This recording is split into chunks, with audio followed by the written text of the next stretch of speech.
श्रीमद् भागवत कथा एवं पाठ। जय श्री कृष्णा। पिछले वीडियो में हमने 4 श्लोक पढ़े थे, पहले अध्याय के 4 श्लोक पढ़े थे। तो आज हम उसके आगे अध्ययन करेंगे। जो 4 श्लोक थे एक बार फिर से पढ़ के सुना दूं।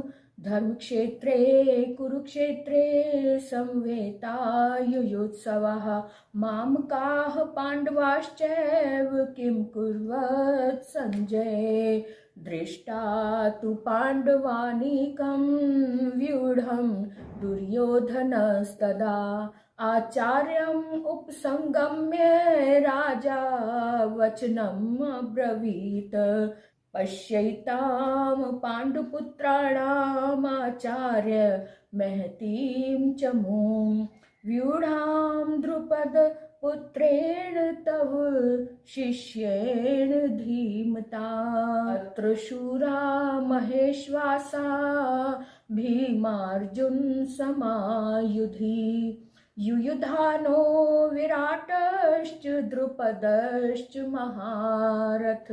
ये थे 4 श्लोक जो हमने पिछले वीडियो में पढ़े थे। इसका अर्थ भी बता दो एक बार फिर से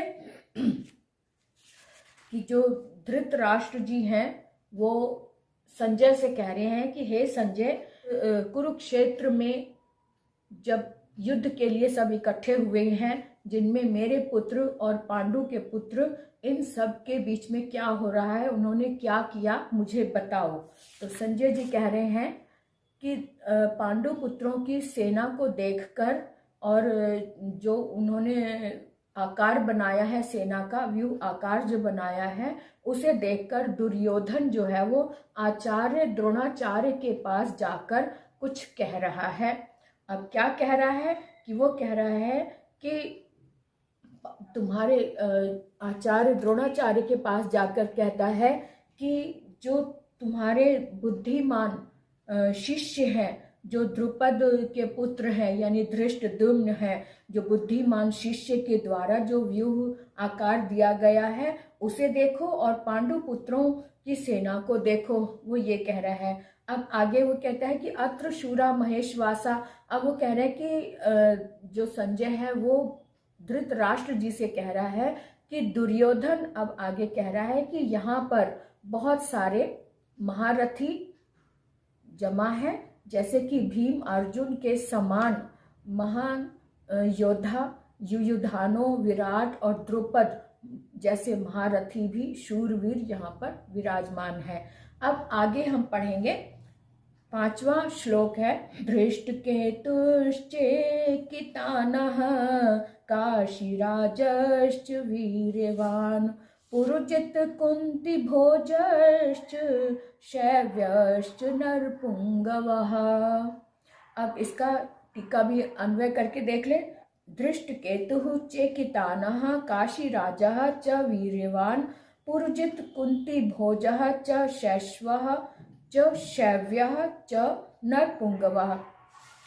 अब यहाँ पर धृष्टकेतु की बात हुई है और चेकितान की बात हो रही है। काशीराज जो वीर्यवान हैं, बलवान हैं, जो काशीराज के हैं, उनकी सबकी बात हो रही है। यहाँ पर एक छोटी सी बात बता दूं कि जो धृष्टकेतु और चेकितान की बात हो रही है। धृष्टकेतु जो है वो शिशुपाल के पुत्र का नाम है और ये बहुत योद्धा थे और ये सब पांडु की तरफ से लड़ रहे हैं। और चेकितान जो है वो धृष्टकेतु का पुत्र है, यानी धृष्टकेतु जो है ये शिशुपाल का पुत्र है और चेकितान जो है वो धृष्टकेतु का पुत्र है ना। इतनी बात क्लियर हो गई। काशी राजश्च वीर्यवान, काशी बलवान, काशी राज जैसे बलवान है। पुरुजित, कुंती पुरुजित और धृष्टकेतु ये दोनों भाई हैं सगे, और एक और तीसरा भी भाई है कुंती भोजश्च शैव्यश्च नरपुंगवः। ये सारे वहाँ पर इकट्ठे हुए हैं, ये सभी बलवान हैं और वीर्यवान हैं। तो यहाँ पर कहने का अर्थ ये है कि जो जो वहाँ पर आए हुए हैं उनके बारे में बता रहे हैं।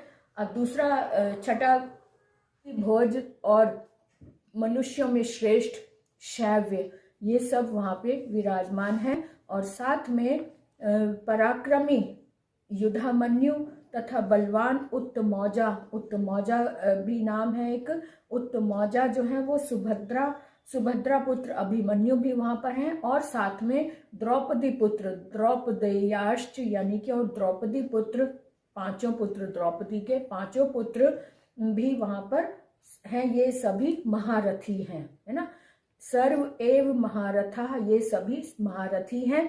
अब आगे, भवानी भीष्मश्च कर्णश्च कृपश्च समितिञ्जयः अश्वत्थामा विकर्णश्च सौमदत्तिः तथैव च।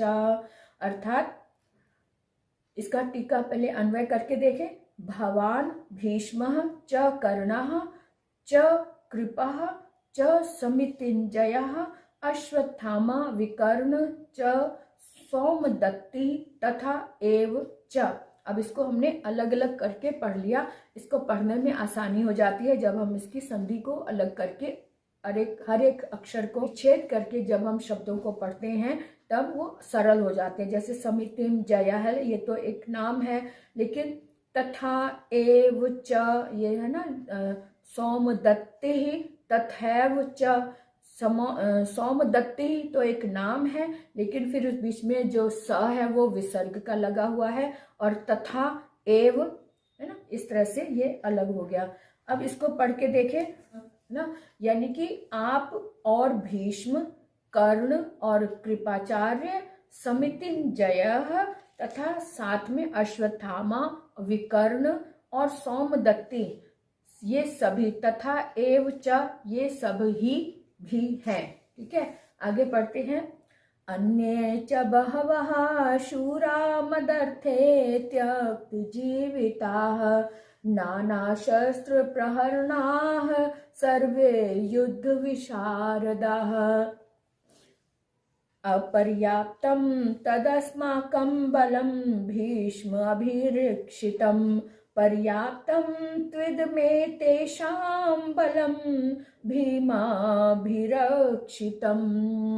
अर्थात अन्य च बहवः मतलब और भी बहुत से, अन्य च बहवा, बहवा मैंने बहुत से, अन्य मैंने और भी, च मैंने और भी बहुत से, शूर मदर्थे त्यक्त जीविताः, शूरा बहव शूराः, मदर्थे त्यक्त जीविता, मदर्थे मैंने मेरे लिए, त्यक्त जीविता यानी जीवन की आशा को त्यागने में, जिन्होंने जीविता मतलब जीवन की आशा को त्याग दिया है, त्यागने वाले, क्योंकि जीवन की आशा को त्याग दिया है यानी कि वो अपने आप को समर्पित भाव से जो लड़ रहे हैं, वो त्यक्त जीविता, नाना शस्त्र प्रहरणाः और अनेक प्रकार के अस्त्र शस्त्रों से युक्त हैं, सभी युद्ध विशारद हैं और सभी युद्ध में चतुर हैं और कौशल हैं। यहाँ पर क्योंकि आंखों देखा दृश्य दिखाया जा रहा है, इसलिए वहां पर जो जो मौजूद हैं उनके बारे में संजय जी धृतराष्ट्र को बता रहे हैं कि यहाँ पर कौन कौन विराजमान है, कौन कौन आया हुआ है। ठीक है, तस्य संजयन् हर्षं कुरु वृद्धं पितामह सिंहनादं विनुद्योच्चैः शंखं दध्मौ प्रतापवान। अब यहाँ पर इसका अन्वय करके देख ले। अयनेषु च सर्वेषु यथा भागम अवस्थिताः भीष्म एव अभिरक्षन्तु भवन्तः सर्व एव ही, यानी भीष्म ही हैं, भीष्मम एव अभिरक्षन्तु, भीष्म ही है जो रक्षा करने वाले हैं, भवन्तः मैंने आप उनको कह रहे हैं, जो भीष्म है उनको कह रहे हैं, सर्व एव ही सब ही की रक्षा करने वाले आप हैं।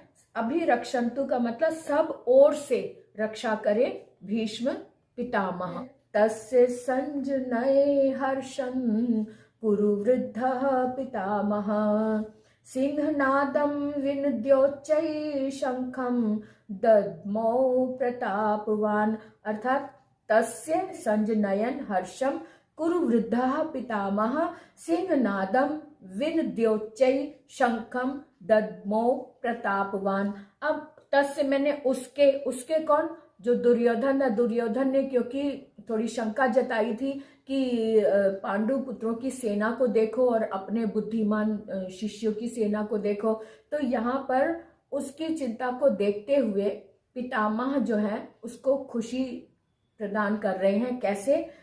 तस्य संजनयन हर्षम, उसके मन में हर्ष उत्पन्न करते हुए कह रहे हैं कि कुरु वृद्ध पितामह, जो कौरवों की तरफ से वृद्ध मतलब जो बुजुर्ग पितामह है, वो सिंह नादम, सिंह के समान गर्जन करते हुए शंख बजा रहे हैं और उनको जो प्रतापवान, जो बड़े प्रतापी राजा माने जाते हैं, जो बड़े प्रतापी माने जाते हैं पितामह है, वो शंख नाद कर रहे हैं बहुत ही उच्च स्वर में। विंध्योच्चै शंखम, बहुत ही ऊंचे स्वर में शंखनाद कर रहे हैं, सिंह के गर्जन के समान जिसकी आवाज है, ध्वनि है। जब शंखनाद किया भीष्म पितामह ने, उसके बाद जब ढोल नगाड़े शंख आदि, शंख तो बज गया, शंख के बाद उन्होंने नगाड़े और ढोल वगैरह बजाने शुरू किए एक साथ सहसा अचानक, तब वहां पर बहुत ही भयानक सा शब्द घोष, शब्द उत्पन्न हुआ, यानी कि युद्ध क्षेत्र में शोर एक तरह से मचा, जिसके कारण जो भयानक सा आवाज कर रहा था, है ना। अब जब भीष्म पितामह की तरफ से शंखनाद हुआ और शंखनाद के साथ साथ उनकी तरफ से युद्ध के जो नगाड़े थे वो बजने लगे, ढोल बजने लगे, तब उसके बाद वहां पर माधव यानी श्री कृष्ण अर्जुन के साथ वहां आए और अलौकिक शंख बजाया। कैसे आए? कैसे? सफेद घोड़े युक्त रथ में बैठकर, सफेद घोड़ों के रथ पर बैठकर श्री कृष्ण और अर्जुन ने भी वहां अलौकिक शंख बजाया। को ये 14 श्लोक तक हो गया। तो इस तरह से आज हमने 14 श्लोक का अध्ययन किया, उसका पाठ किया, उसके अर्थ को भी समझा, उसमें अन्वय करके भी देखा। और आप मुझे कमेंट करके ज़रूर बताएं कि आपको मेरा यह प्रयास कितना पसंद आया, और लाइक ज़रूर